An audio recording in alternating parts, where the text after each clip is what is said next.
Growing up in the Williams household meant understanding your place in the family hierarchy. My older sister Rachel was the golden child. Law degree from Yale, corporate attorney at a prestigious firm, married to a surgeon. My younger brother David followed close behind with his MBA from Wharton and his consulting job that took him to exciting cities around the world. Then there was me, Sarah, the middle child who chose architecture over law, creativity over corporate climbing, and independence over family approval. Architecture is a nice hobby, Dad would tell his friends at country club gatherings, but Sarah needs to think about financial security. Mom would nod sympathetically as if my career choice was a phase I'd eventually outgrow when reality set in. They meant well in their way, but their version of love came wrapped in constant reminders of my limitations. The family narrative was set early and repeated often. Rachel was the brilliant one, David was the ambitious one, and I was the artistic one, which in family code meant impractical and destined for financial struggle.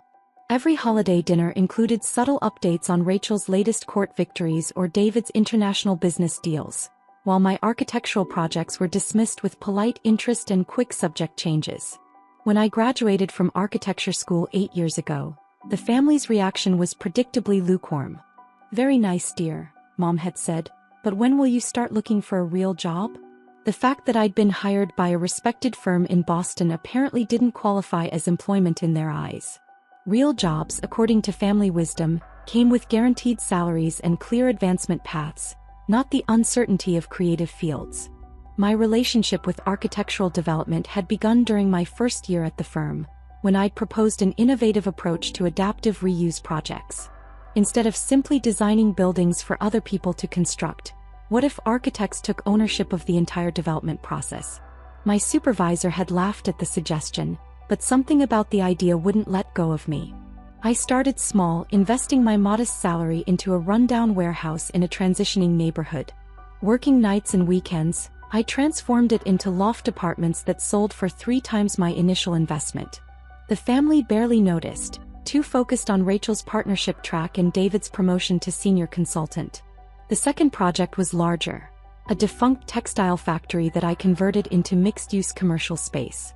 By the time I finished, I discovered something the family had never suspected. I wasn't just good at architecture, I was exceptional at the business side of development. While they worried about my financial stability, I was quietly building a portfolio that would have impressed even David's MBA professors. 5 years ago, I took the biggest risk of my career.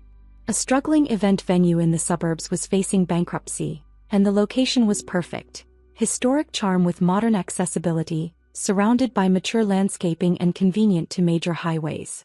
The asking price was steep, but I could see its potential in ways the previous owners never had. "You're buying what?" Mom had asked when I mentioned the purchase over Sunday dinner. "Sarah, that's a huge financial commitment.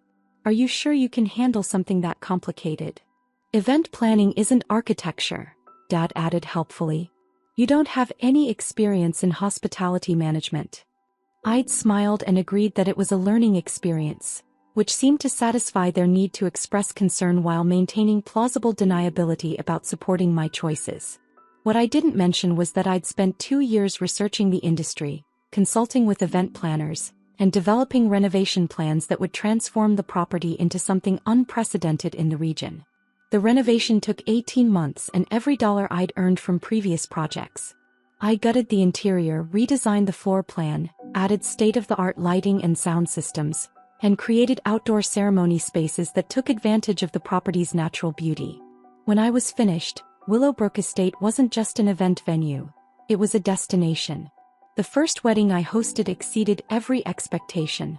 The couple had chosen my venue over 3 other high-end locations, specifically because of the architectural details and innovative design features I'd incorporated. Their photographer called it the most beautiful wedding venue they'd worked with in 15 years. Within 6 months, I was booking events 2 years in advance. But success in the events industry requires discretion. Clients expect their special days to feel unique and personal, not like commercial transactions. I kept a low profile, reinvesting profits into property improvements and expanding my development portfolio. To my family, I was still Sarah the architect who'd bought some old building as a side project. The venue's reputation grew quietly but steadily. Wedding magazines featured the property in several articles. always focusing on the architectural elements and design innovation. Industry professionals started referring clients specifically to Willowbrook Estate, knowing the quality of service and attention to detail they could expect. I hired a small but exceptional staff, each person chosen for their commitment to creating perfect events for our clients. By last year, Willowbrook Estate was generating more revenue annually than both Rachel's law practice and David's consulting salary combined. But the family still saw me as their impractical artist, the one who needed gentle guidance about financial responsibility and career planning. When I got engaged to Michael 6 months ago, their concern reached new heights. Michael is a photographer, creative, talented, and in their minds, another person without reliable income or business sense. The engagement announcement dinner became an intervention about realistic expectations and modest wedding planning. "You'll want to keep things simple," Mom had advised. "Nothing too elaborate or expensive.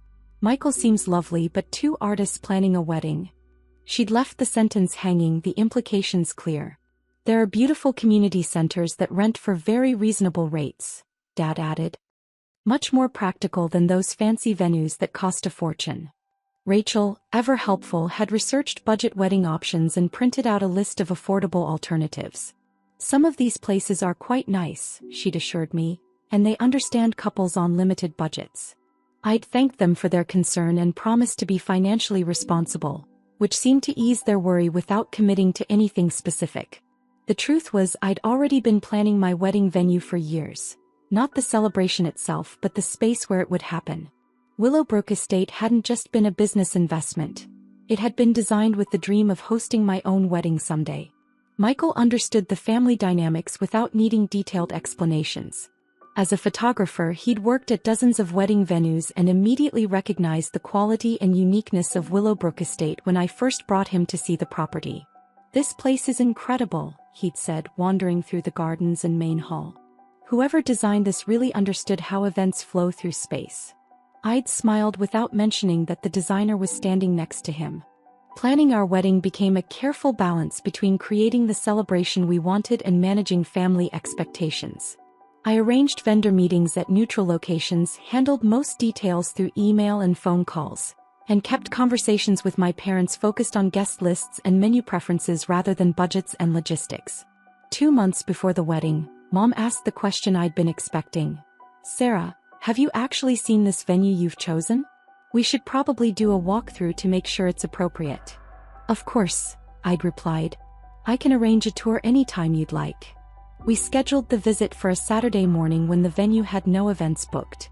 I arrived early to ensure everything was perfect. Gardens immaculately maintained, interior spaces spotlessly clean, and all the architectural details I'd spent years perfecting displayed to their best advantage.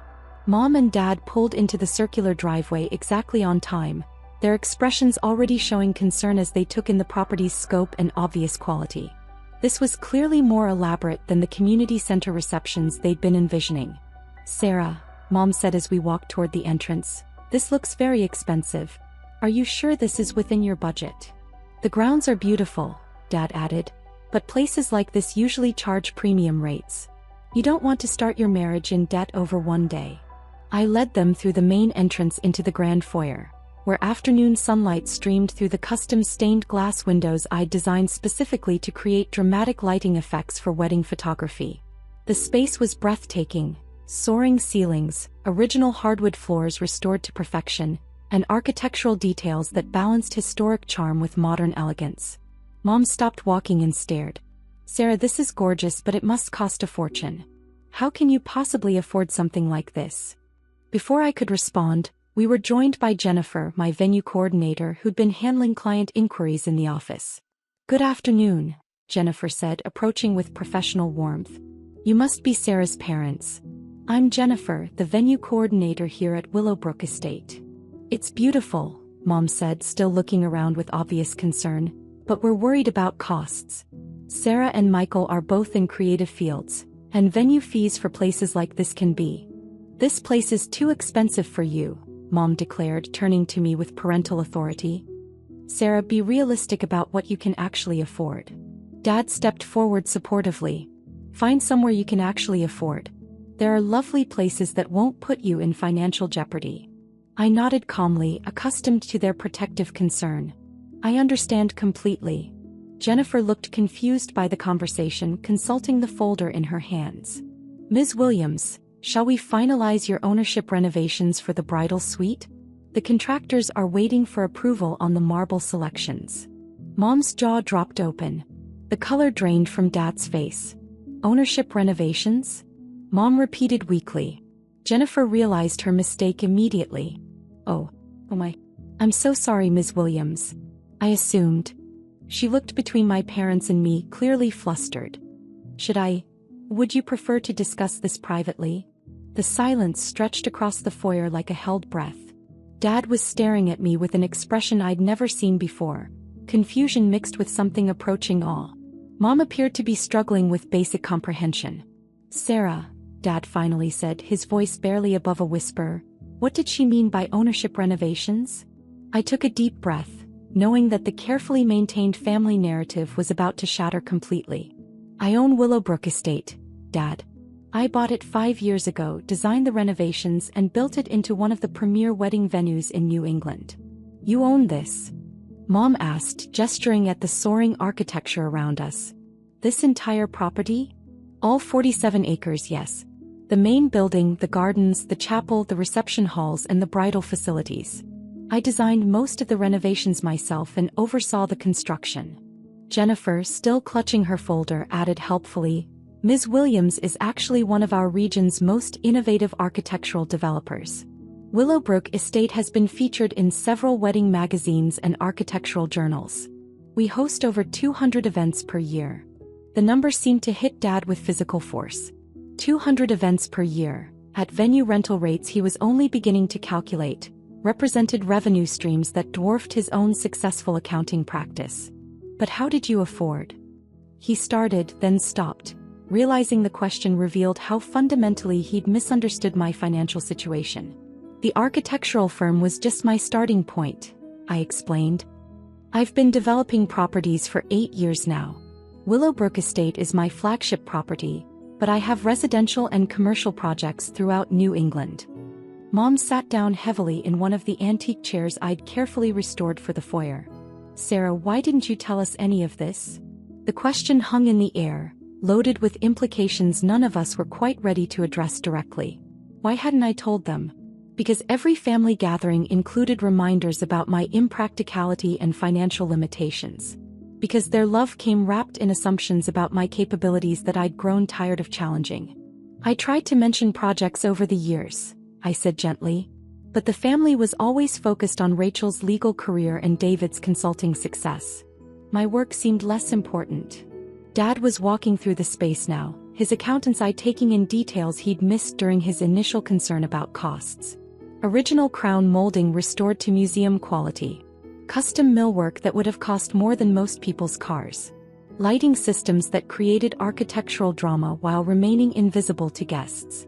This renovation must have cost millions, he said, running his hand along a restored banister. 2.7 million, I confirmed. But the property's current valuation is over 8 million, and annual revenue covers all operating costs plus reinvestment in improvements. Jennifer nodded enthusiastically. Ms. Williams has created something truly special here. Couples book our venue specifically because of the architectural innovation and attention to detail. We have a waiting list for prime dates that extends 3 years out.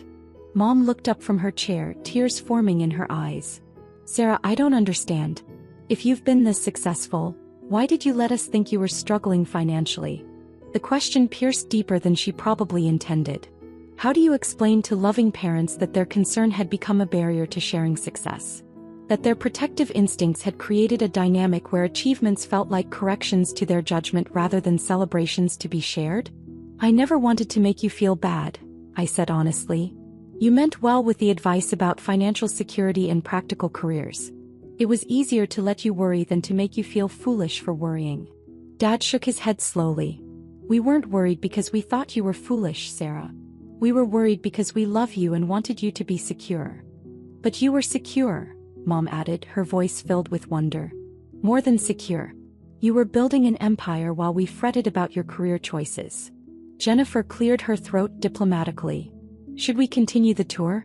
The ceremony spaces are really spectacular, especially the outdoor pavilion Ms. Williams designed for sunset weddings. We spent the next 2 hours walking through property I'd transformed from a failing event space into what industry professionals called the gold standard for wedding venues in New England. Every detail reflected years of careful planning, substantial investment, and architectural expertise that my parents were seeing for the first time. The outdoor ceremony area featured a custom-designed pavilion that provided weather protection without blocking natural light. The reception hall incorporated sound engineering that allowed conversation at normal volumes even with a full band playing. The bridal suite included luxury amenities that justified premium pricing while creating an experience clients remembered forever. The gardens are extraordinary, Mom said as we walked through landscaping that had taken 3 years to mature into the lush backdrop I'd envisioned. Sarah, you designed all of this? The landscaping was collaborative with a specialist firm, but the architectural elements and overall layout were my design, yes. Dad stopped at the outdoor bar area, studying the stonework that seamlessly blended historic elements with modern functionality. This level of craftsmanship. Sarah, you're not just successful, you're exceptional at this. The comment hit me unexpectedly hard. In 32 years, I couldn't remember either parent using the word exceptional to describe anything I'd accomplished. Talented maybe, creative certainly, but exceptional implied a level of recognition I'd never received from my family.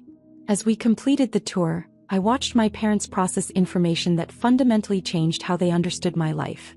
The daughter they'd worried about for financial security owned property worth millions. The impractical artist had built a business that generated more annual revenue than both her siblings' careers combined. The family member who needed guidance about realistic expectations had created something that industry professionals sought to emulate. Sarah, Mom said as we returned to the main foyer, I owe you an enormous apology. We've been treating you like a child who needed protection from financial reality when you'd already mastered business complexities that are far beyond what your father and I understand. It's not about apologies, I replied. You were being loving parents. But maybe now you understand why Michael and I aren't worried about wedding costs. Dad laughed, a sound that mixed embarrassment with genuine admiration. Wedding costs. We came here worried about you overspending on a venue rental and you own the venue. Sarah, the irony is almost painful. Jennifer, who'd been discreetly managing several phone calls during our tour, approached with her folder again.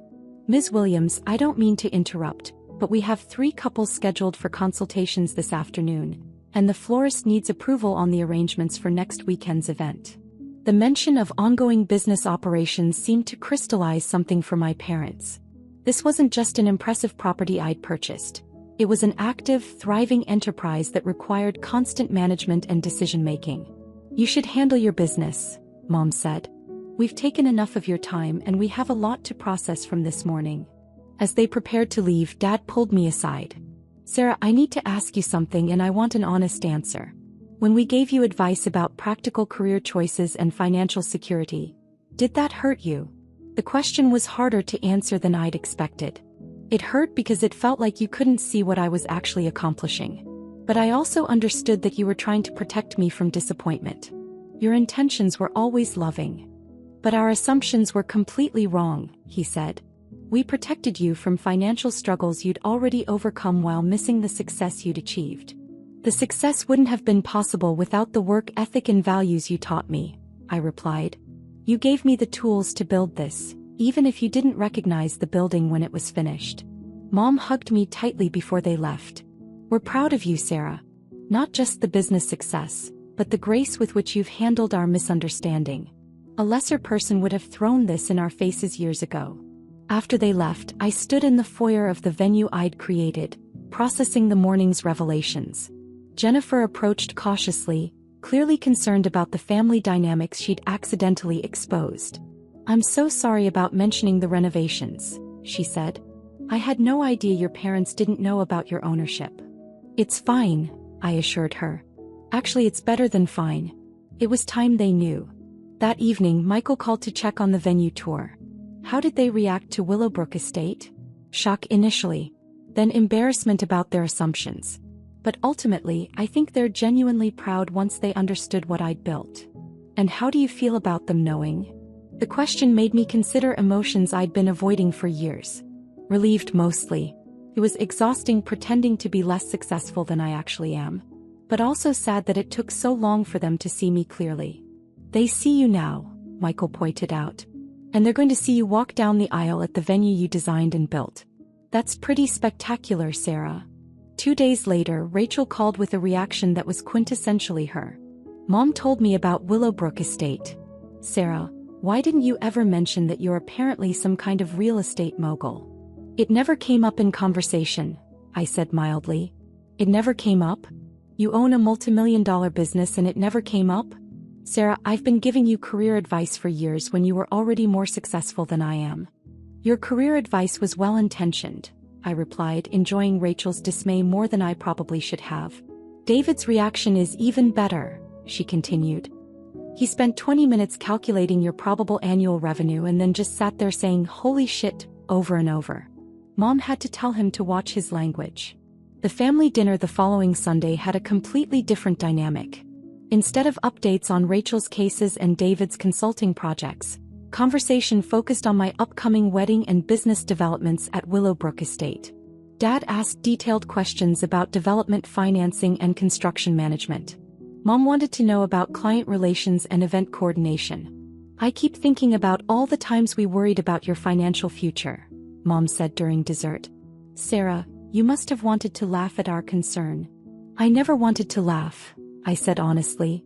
Your concern came from love, even when it was based on misunderstanding. But I'm glad you know the truth now. David, still processing the revelation about my success, asked the question that had been hovering over family conversations all week. Sarah, are you angry with us for not taking you seriously all these years?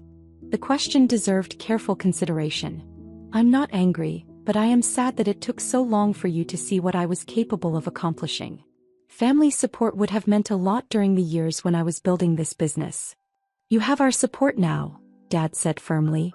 Whatever you need for the wedding or future projects, just ask. Actually, I replied, what I need most is for you to trust that Michael and I can make good decisions about our life together. The wedding will be beautiful, our finances are solid, and we're both excited about the future. Mom smiled, her expression that mixed maternal love with newfound respect. I think we can manage that. The wedding itself, 3 months later, exceeded every expectation I'd harbored during years of planning. The ceremony took place in the outdoor pavilion at sunset, with light filtering through the trees in ways I'd specifically designed the space to capture. Michael's photography colleagues described it as the most photogenic venue they'd ever worked with. Our guests marveled at architectural details that told the story of my professional evolution while creating an unforgettable celebration. Rachel's maid of honor speech included a confession. I spent years giving Sarah advice about practical career choices when she was already building something more impressive than anything the rest of us have accomplished. Tonight, we're celebrating in the venue she designed and built, surrounded by gardens she planned, in a business she created from vision and determination. Sarah, we're proud of you and we're sorry it took us so long to understand what you were achieving. Dad's father of the bride toast was even more emotional. Sarah taught me that success doesn't always look the way we expect it to. While we worried about her financial security, she was creating financial independence. While we encouraged practical choices, she was building something that combines art, business, and innovation in ways we never imagined. Tonight, we celebrate not just her marriage to Michael, but the extraordinary woman she's become despite our inability to recognize her achievements. As Michael and I danced our first dance in the reception hall I'd designed specifically to create perfect acoustics and romantic lighting, I felt the satisfaction of sharing my world with family who finally understood what they were seeing. The venue wasn't just the setting for our wedding, it was the physical manifestation of everything I'd worked to build. The tangible proof that their impractical daughter had become a woman who turned creative vision into successful reality. Later that evening, as the celebration continued around us, Michael pulled me aside. How does it feel to have your family finally understand who you really are? I looked around the space I'd created, the architectural details that showcased years of expertise, the business systems that generated substantial revenue, the client relationships that had built a reputation extending far beyond New England. It feels like coming home, I said. Not to the venue but to being seen clearly by people I love. The venue I'd built for my wedding had become something more valuable than real estate or business success. It had become the place where my family finally understood that their practical daughter was actually the most accomplished entrepreneur among them, hidden in plain sight for years. And as our guests danced late into the night in the reception hall I'd designed, I realized that the most successful development project I'd ever completed wasn't a building at all. It was the careful construction of a life that honored both my creative vision and my family's love, even when those seemed impossibly far apart.